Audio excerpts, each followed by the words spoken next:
제가 20대 때, 그러니까 한 20년 정도 전이죠. 근데 제가 지금 40대니까요. 근데 그때 제가 운동을 열심히 했습니다. 아주 뭐 어릴 때부터 운동을 많이 했고 워낙 운동을 좋아하고 그래서요. 근데 또 20대 때는 또 운동을 많이 했어요. 헬스를 많이 했습니다. 그때 이제 짐 가가지고 열심히 정말 매일매일 했는데 그때 가장 만들기 힘든 근육이 어딘지 아십니까? 복근이요, 복근. 네, 잘 아시는군요. 복근이 정말 힘들어요.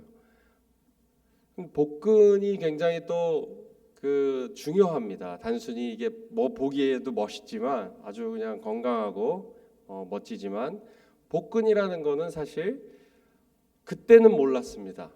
그때는 그냥 보기에 좋기 위해서 만들었는데 시간이 지나니까 복근이 단순히 보기에만 좋은 게 아니더라고요.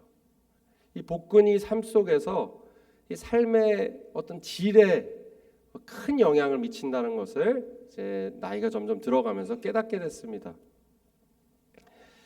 복근은 단순히 복근은 그 가운데 여기만 있는 게 아니고요. 사실 뭐 내복사근, 외복사근 하면서 이 전체 허리 근육까지 심지어는 횡격막까지 다 말하는 중심 근육입니다. 몸의 중심 근육이죠. 근데 이 코어라고 하는 이 중심 근육이 약해지면은 부상이 잦아요. 부상이 잦아. 부상이 잦는 게 무슨 말이냐면요. 여기가 약하면은 다른 데서 다른 근육에서 이제 그거를 붙잡아 줘야 되는 거예요.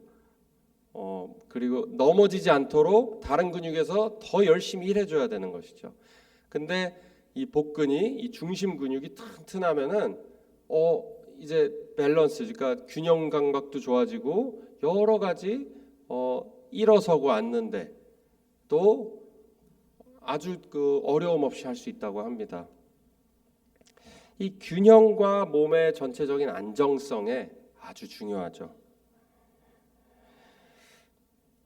우리의 영적인로 우리가 몸을 보자면은 영적인 것에도 이 중심 근육이 아주 중요합니다. 영적인 것에도 영적인 중심 근육이라고 할 수 있죠. 영적인 중심 근육이 그럼 뭘까요? 바로 자존감이에요. 자존감.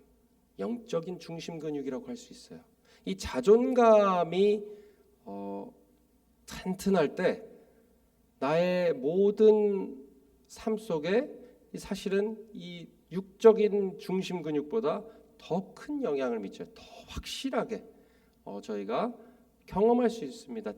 이 자존감이 올라갔을 때. 그럼 자존감이 도대체 뭘까요? 자존감은 자신을 평가하는 그 평가 점수예요.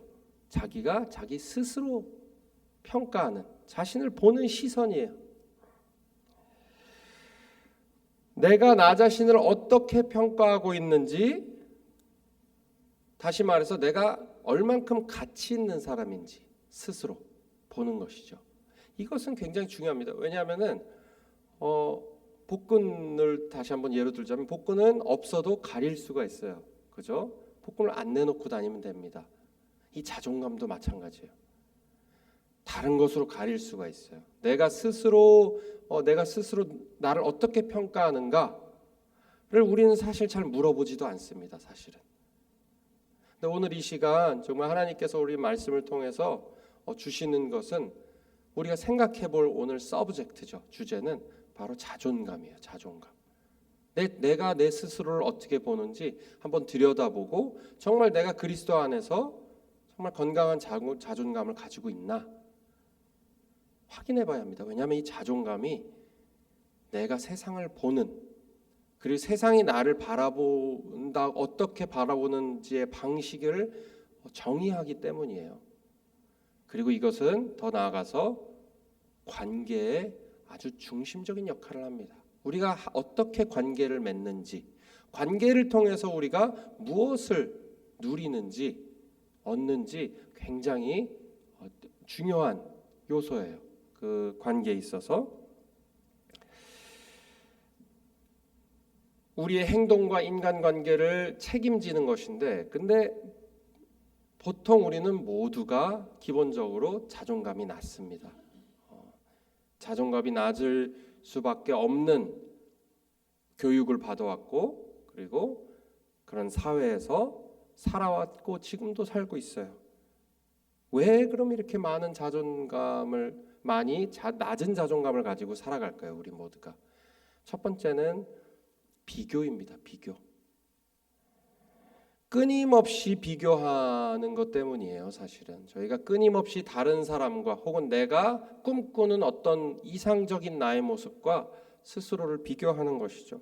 혹은 다른 사람, 내가 보기에 저 사람 정말 부럽다. 마음속으로 자존심 때문에 겉으로는 부럽다고 하지 않아도 마음으로는 나도 저렇게 되고 싶다라는 마음.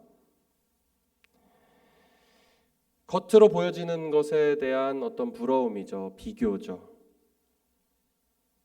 그리고 또 있습니다. 성과 중심의 사회예요. 우리가 살아왔고 지금도 살아가는 사회는 성과 중심이지 인격이나 사람을 가치를 그 사람의 특별함, 그 내면으로 사람을 평가하지 않습니다. 끊임없이 우리에게 묻죠. 너는 그래서 네가 누군데? 너가 가진 것이 뭔데? 너가 얼마나 가치 있는 사람인데 나한테 보여줘라 라는 것이죠. 얼만큼 네가 가치를 나에게 줄 수 있냐? 이것도 모든 마케팅의 기본적인 질문입니다. 지금 사회에. 네가 성공한 사람이냐? 네 분야에서 얼만큼 네가 성공을 이뤘냐? 끊임없이 학생 때부터 시험 점수와 업무 성과 혹은 연봉 이런 것들로 우리는 계속해서 평가하고 재단하죠. 우리가 이것을 바꿀 수는 없습니다. 이 세상에서 바꿀 수는 있겠죠. 천천히 바꿀 수는 있겠죠. 이런 문화를. 하지만 이것은 이 현대인들만의 문제는 아니었습니다. 항상 그랬습니다. 항상. 그리고 어떤 것들이 있을까요? 어린 시절 경험도 있습니다. 어린 시절 저희의 부모들 그리고 선생님들 혹은 친구들로부터 내가 인정받지 못했다라는 마음. 이런 것들은 사실 더 우리 삶 속에서 더 깊숙이 내면에 자리 잡은 우리의 자존감을 낮추는, 우리가 비판을 받거나 그랬을 때 참지 못하는 이유, 그리고 바로 화가 나고 이제 마음에 깊은 상처가 되고 관계가 힘들어지는 이유가 다 어린 때서부터 사실은 우리가 모르던 사이에 기억도 안 나는, 그럼 우리가 평가받고 있다. 나는 부족하다, 나는 있는 그대로 부족하다라는 어떤 자격지심 같은 것이 차곡차곡 쌓이는 것이겠죠. 이것은 절대로 제가 말하는 것이 피할 수 있었다거나 다르게 될 수 있었다, 우리가 자존감을 더 강하게 키워주는 부모님을 만났더라면은, 혹은 선생님을 만났더라면, 혹은 그런 안 좋은 영향을 준 친구들을 만나지 않았더라면 내 인생이 바뀌었겠다라는 얘기가 아닙니다. 피할 수 없어요. 피할 수 없는 자존감의 하락. 어떻게 세상에서는 어떻게 얘기할까요? 이걸 어떻게 해결하려고 할까요? 너 있는 그대로를 인정해라입니다. 인정해라. 보통 세상에선 그래요. 너를 스스로 accept해라, embrace해라. 그러니까 너 자신의 있는 그대로, 심지어는 하나님의 성경적인 메시지도 하나님은 널 있는 그대로 받아들이시고 accept 하신다, 사랑하신다. 이게 조금 트리키합니다. 이게 한 끗 차이인데요. 그 말도 맞습니다. 근데 반쪽이에요. 반쪽. 그것까지 그냥 그러고 끝나면 안 되는 것이죠. 세상에서는 어떻게 하냐면요, 있는 그대로 봐라, 네가 지금까지 잘 해온 걸 봐라, 이렇게 해결을 합니다. 요약을 하자면은, 조언이, 너의 건강한 자존감을 가질 수 있는 방법은 너의 있는 그대로를 받아들이고 네가 지금까지 한 좋은 것들을 더 봐라. 너의 크리티시즘을 듣지 말아입니다. 너에 대한 안 좋은 의견을 듣지 말아요. 귀를 막으라는 것이죠.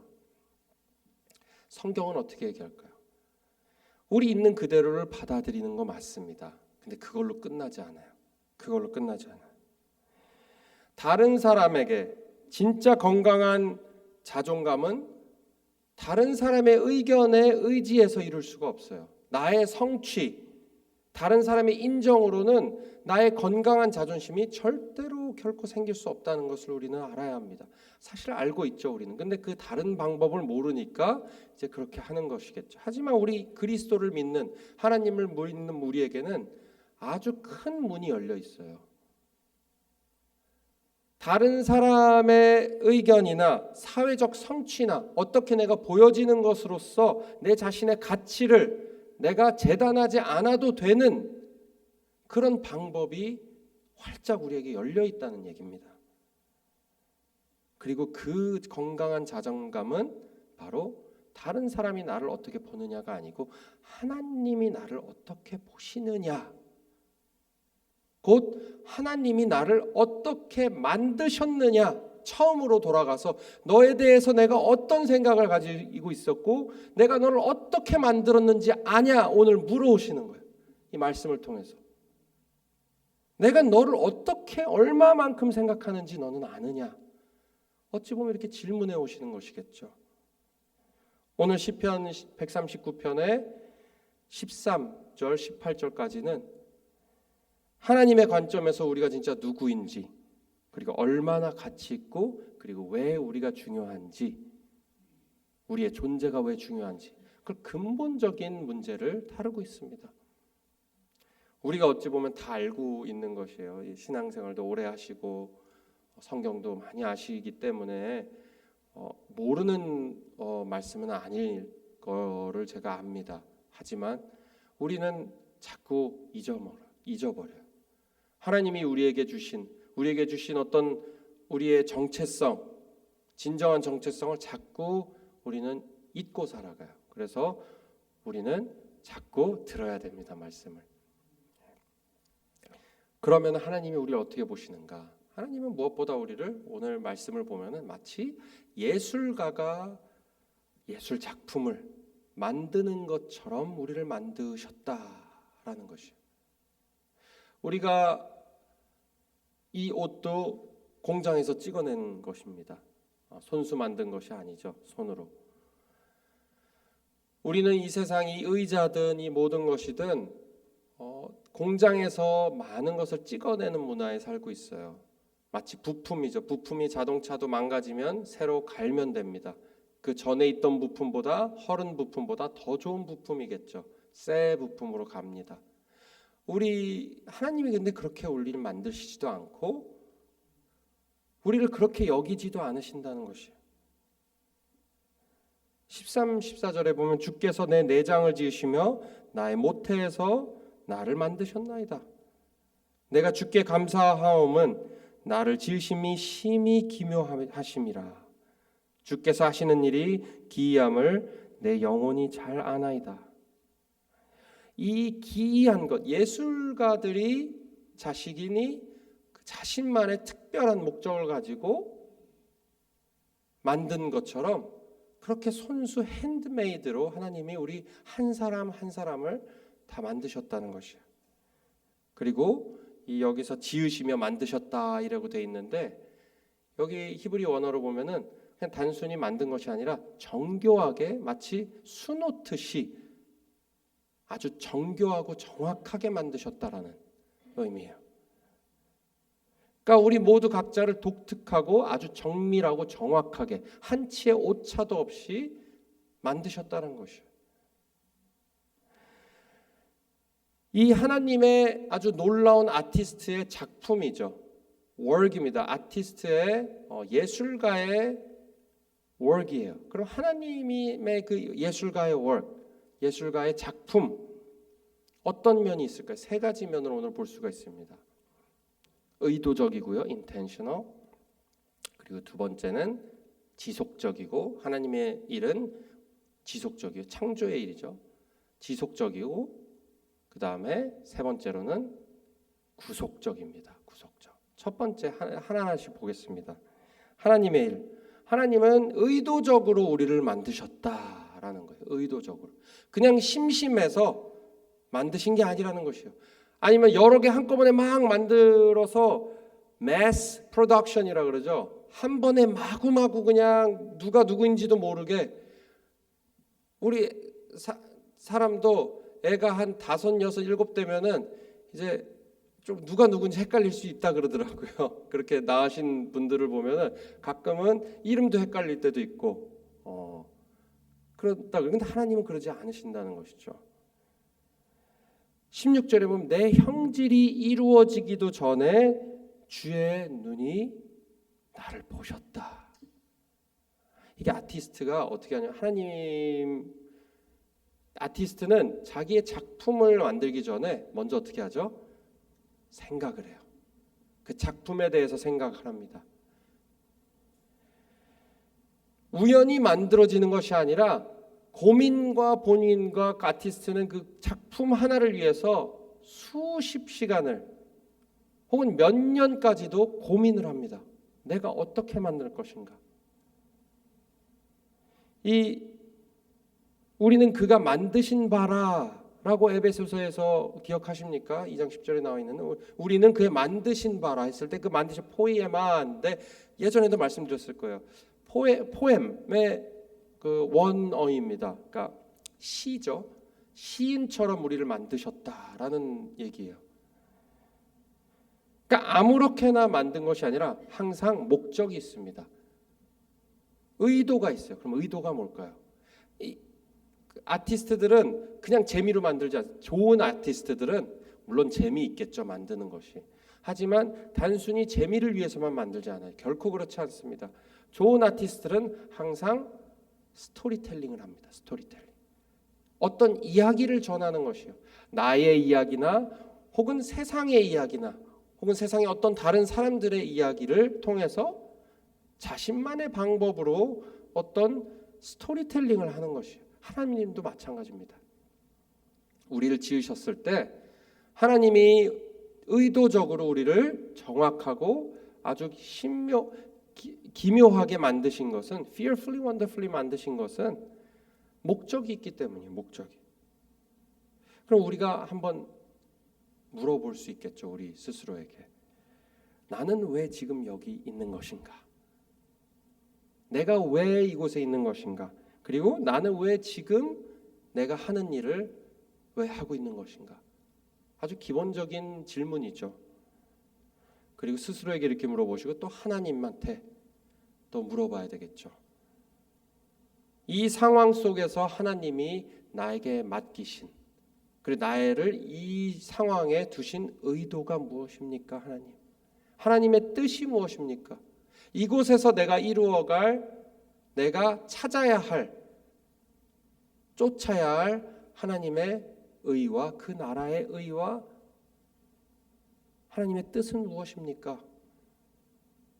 지금 내가 맡고 있는 이 역할, 모두가 역할이 있죠. 이 역할을 주신 이유가 무엇입니까? 하나님, 우리가 물어봐야 됩니다. 물어봐야 돼요. 왠지 아십니까? 이 질문을 해야지 내가 왜 창조되었는지, 그리고 나의 삶의 목적이 계속해서 명확하게 되기 때문이에요. 성령님께서 각자에게, 우리에게 주시는 말씀이 다 있을 것입니다. 다 동일하지 않겠죠. 하지만 한 가지 동일한 것은 있습니다. 바로 결국은 궁극적으로 사랑하라는 것이에요. 사랑을 배우고, 그리고 너는 그곳에 사랑하기 위해서 있는 것이다. 처음부터 하나님은 우리를 사랑으로 지으셨기 때문에 우리를 사랑하는 사람으로, 사랑할 존재로, 나를 닮아서 나와 같이 사랑할 수 있는 존재로, 그리고 사랑받는 존재로 우리를 만드셨다는 것이죠. 사랑하며 용서할 수 없을 것 같은 사람을 용서하는 것, 그것이 하나님의 우리의 존재의 이유입니다. 그것이 바로 하나님의 나라와 의를 구하는 것이. 그렇게 하면 어떻게 하신다 그러셨죠? 약속하셨어요. 내가 모든 것을 다 주겠다. 너에게 필요한 건 모든 것을 내가 더해주겠다. 자, 두 번째는 지속적입니다. 지속적인 하나님의 일이죠. 우리 가운데서 일어나는 지속적인 돌보심이에요. 하나님은 지금도 우리를 계속해서 돌보신다는 것이에요. 하나님이 한번 만들어 놓으시고 한번 해봐라 하시는 것이 아니라 지속해서 우리를 돌보신다는 것이에요. 17절 18절에 보면은 하나님이여 주의 생각이 내게 어찌 그리 보배로운지요. 그 수가 어찌 그리 많은지요. 그 수가 내가 세려고 해도 셀 수 없다. 그 수가 모래수보다 많다라고 되어 있어요. 이게 뭐냐면 이게 다 원어로 보면 현재형으로 쓰여 있습니다. 현재형으로. 지금 이 시편 기자가 말하는 순간에도 현재형 하나님의 생각이 이렇게 많다는 것이. 우리는 생각이 많죠. 우리도 참 생각이 많습니다. 이게 좋은 겁니다. 생각을 많이 하는 건 좋은 것이에요. 근데 걱정되는 생각을 좀 더 줄여야 돼요. 우리는 걱정하는 생각, 부정적인 생각, 다른 사람에 대해서 어떤 부정적인 생각, 나에 대해서 부정적인 생각, 그리고 일어나지 않은 일에 대한 걱정들 우리는 좀 줄여야 돼요. 왠지 아십니까? 그 이유가 여기 있어요. 하나님이 우리에 대한 축복의 생각들, 사랑에 넘치는 생각들, 좋은 생각들이 셀 수 없이도 많기 때문이에요. 하나님이 부정적인 생각하실까요? 그러지 않으십니다. 하나님이 걱정하실까요? 하나님이 걱정하시는 분이실까요? 절대 그럴 수 없죠. 하나님의 우리에 대한 생각은 모든 것이 긍정적이고 모든 것이 사랑스럽고 모든 것이 의롭고 희망적인 생각들밖에 없습니다. 하나님한테. 근데 그 생각의 수가 모래알보다 셀 수가 없다 그래요. 모래알보다 셀 수. 우리가 깨어 있든 자고 있든 항상 그 순간에도 우리를 생각하시고 우리에 대한 생각을 또 많이 가지고 계신다는 것을 우리가 알아야 돼요. 마태복음 예수님이 직접 말씀하셨죠. 공중에 나는 새를 보라. 들에 핀 백합화를 보라. 길쌈도 하지 않고 스스로 먹을 것을 저장해 두지도 않는다. 창고에 두지 않는다. 하지만 그 작은 동물들도 하나님이 너를 먹이시거늘 믿음이 작은 자들아 너희 일까 보냐. 그러니 무엇을 입을지 무엇을 먹을지 걱정하지 말라. 이 모든 것이 하나님이 너에게 필요할 것임을 하나님이 다 아신다라는 것이죠.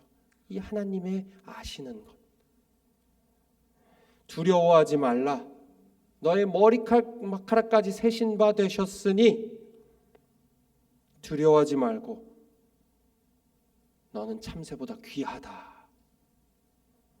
우리는 종종 작고 우리 자신이 무가치하게 느껴질 때가 있습니다. 특히 관계에서 혹은 사회에서 잘 되는 분들을 보면은 우리 마음속에 그런 마음이 들 수 있어요. 하지만 그럴 필요가 없습니다. 아니 그래서는 안 돼요. 비교해서는 안 됩니다. 왜냐하면 하나님이 주신 게 더 크기 때문이에요. 하나님이 우리에게 주신 것은 무시할 만큼 작은 것이 절대 아니기 때문이에요. 하나님이 우리를 만드신 것과 어떻게 만드셨는지 우리에 대한 생각은 너무 기구하고 큰 것이라서 우리가 세상에 보이는 것을 부러워할 수 없는 것이에요. 부러워해서는 안 되는 것이죠, 사실은. 세상의 조건에 따라 흔들리는 그 자존감, 하나님이 나를 어떻게 만드셨는지 그것을 알 때 하나님이 나에게 나의 만드신 목적이 있고 그리고 지속적으로 나에 대한 생각이 지금도 계속 어찌 보면 우리가 계속 기도해야 되는 이유입니다. 하나님 이건 어떻게 생각하십니까? 하나님이 우리의 미래와 우리가 어떻게 할 수 있는지 우리의 삶에 대해서 너무 많은 생각을 여전히 가지고 있기 때문에 우리가 계속해서 물어보고 기도해야 되는 것이 맞습니다. 그 이유죠. 하나님 분명 우리가 각자 그렇게 기도할 때 성령님께서 주시는 생각이 분명히 있을 것이에요. 마지막으로 구속적입니다. 하나님의 일은 거기서 끝나지 않아요. 구속적이에요. 여전히 우리는 우리 안에 실패를 보죠. 우리 안에 플러라 그러죠. 잘못된 점, 연약함이라고 표현될 수 있는 여러 가지 단점들이 여전히 우리에게서 보이고 그리고 다른 사람에게도 보입니다. 여기서 우리가 알아야 될 거. 하나님, 우리가 믿는 하나님은 단순히 창조자이고 우리에게 보호자가 되시는 것뿐만이 아니라 우리를 회복시키시는 리디머죠. 구속하시는 분이라는 것을 우리가 또 기억해야 돼요. 창조자뿐만 아니라 보호자뿐만 아니라 우리의 구속자 되신다는 것이죠. 우리의 실패, 우리의 상처, 우리의 후회하는 것을 그대로 그냥 놔두시지 않는 분이에요. 우리를 온전하게 만드는 것에 하나님은 그 궁극적인 목적이 있습니다. 우리를 만드시길 전부터 내가 온전하게 너희를 하겠다. 너가 죄로 물들겠지만 내가 결국은 너를 완성해 내리라. 라는 하나님의 아주 집요한, 어찌 보면 하나님의 집요한 사랑이에요. 내가 너를 절대로 포기하지 않겠다. 세월이 아무리 지나도 나는 너를 포기하지 않았어. 우리의 상처와 실패, 그리고 후회할 만한 일들, 내가 행한 일들, 그걸 모든 것을 하나님이 치유와 회복의 재료로 사용하신다는 것이에요. 결국은 그 하나도 내 삶에 버릴 것이 없다는 것이에요. 우리가 이제 하나님 앞에 서기 바로 직전에 내 삶을 되돌아봤을 때 모든 것이 하나님이 결국은 사용하셨네요. 나의 실수조차도 하나님의 영광을 위해서 사용하셨군요. 고백할 수 있는 날이 없다는 거예요. 그것이 진심으로 그렇게 마음속으로부터 우러나와서 고백할 수밖에 없게 될 거라는 것이죠. 그리고 그렇게 만들어 가신 어떤 원동력이 있습니다. 어찌 보면 이게 오늘의 메시지의 가장 중요합니다. 우리의 자존감을 강하게 해주고 우리를 삶을 지탱하고 우리 영적인 코어, 우리의 행동과 우리의 모든 관계들에 지대한 영향을 미치는, 바로 그것은 하나님의 사랑이에요. 하나님의 사랑. 우리는 질그릇 같은 사람들입니다. 질그릇. 결국은 깨질 수 있어요. 잘 깨지고 잘 부서지고 잘 상처받고 작은 것에 힘들어하고 걱정이 많습니다. 우린 질그릇과 같아요. 하지만 바울은 이렇게 하죠. 우리가 이 보배를, 그리스도의 사랑을 질그릇에 가졌으니 이는 심히 큰 능력은 하나님에 있고 하나님에게 있고 나에게 있지 아니하다. 나에게 있지 아니하다라는 것을 알게 하시기 위해서 우리를 질그릇처럼, 그리고 그 질그릇된 우리의 안에, 심령 안에 하나님의 보배인 그 사랑을 얹어 놓으신. 그래서 결국은 뭐죠? 우리가 처한 곳에서, 우리 아까 말씀드린 대로 우리는 사랑하기 위해서 만듦을 받았다. 결국은 사랑을 알고 사랑을 하기 위해서 우리를 만드셨다라는 것인데, 사랑할 수 있게 해주시는 것이에요. 결국은 하나님의 구속은 사랑할 수 없는 마음을 가진 우리에게 사랑을 주셔서 나의 의지대로 사랑하는 것이 아니라, 사랑할 만한 사람만 사랑하는 것이 아니라 내가 사랑할 수 없을 것 같은 사람도 사랑할 수 있게 해주시는 하나님의 놀라운 능력과 그 선하심, 내가 너를 사랑으로 회복하리라. 그것이 하나님의 결국은 구속이에요. 우리가 이 땅에서 잘 먹고 잘 사는 것도 아주 중요합니다. 내 꿈이 이루어지는 것도 하나님께서 인도하실죠. 하지만 더 큰 것은, 우리가 이곳에 있는 목적은 그 무엇보다 가장 탑 프라이어리티는 우리의 목적은 사랑하는 것이에요. 그리고 그 사랑을 우리 힘으로 하는 수 없다는 것을 우리가 관계의 부서짐을 통해서 깨달아야 돼요. 깨달아야 돼요. 잘 되지 않을 때 깨달아야 돼요. 그냥 포기하는 것이 아니라, 내가 스스로 사랑할 수 없구나. 우리가 마음속에 사랑이 생각보다 없습니다.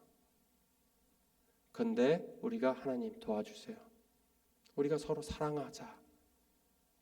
너희가 서로 사랑하라 하는 하나님의 말씀. 단순히 그 순간을 그냥 회복하려는 것이 아니라 그것이 우리의 지어진 목적이요, 우리의 존재의 목적이요 이유라는 것을 오늘 우리 말씀을 통해서 하나님께서 우리에게 말씀하시고 또 우리를 여전히 사랑하시고 우리를 사랑할 수 있게 도와주시는, 우리가 용서할 수 있게 도와주시는 하나님께 의지하셔서 오늘 하루도 하나님의 용서를 믿고 마음속에 하나님의 사랑이 가득 차셔서 오늘도 조금 더 사랑하는, 사랑하지 못할 것 같던 사람도 사랑할 수 있게 되는, 용서하고 품을 수 있게 되는 그런 하루 되시기를 주의 이름으로 축원합니다. 제가 기도하겠습니다. 하나님 아버지, 저희 가운데 죄악으로 인해 하나님께서 사랑으로 만드신, 그리고 하나님께서 주신 그 사랑이 잘 깨달아지지 않고 그 사랑을 느끼지 못할 때가 있습니다. 하지만 하나님, 저에게 무엇보다 필요한 건 그리스도의 사랑입니다. 인간의 사랑이 아닌 육적으로 보이는 것으로만 사랑하는 그런 쉘로원, 아주 얄팍한 사랑이 아닌, 감정이 아닌,